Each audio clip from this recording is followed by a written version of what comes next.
ગુજરાતી ન્યૂઝમાં આપનું હાર્દિક સ્વાગત છે। સમાચારની વાત કરવામાં આવે તો પાદરા તાલુકાના મોભા ગામમાં આદર્શ પ્રાથમિક શાળામાં આજ રોજ 15મી ઓગસ્ટની ઉજવણી કરવામાં આવી। તેમાં ઉપસ્થિત રહેલા સર્વ પબ્લિક સેવા ટ્રસ્ટ વડોદરા દ્વારા શાળામાં ચોપડાનું વિતરણ કરવામાં આવ્યું।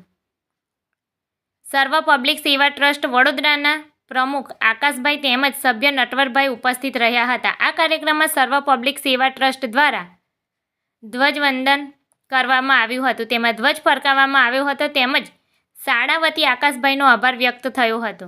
ગામના સરપંચ નિલેશ પંડ્યા તેમજ ડેપ્યુટી સરપંચ અજય પંડ્યા, હોમગાર્ડ મનોજભાઈ પ્રજાપતિ, ગામના વડીલો હાજર રહ્યા હતા। આચાર્ય તેમજ શાળાના સ્ટાફ પણ હાજર રહ્યા હતા।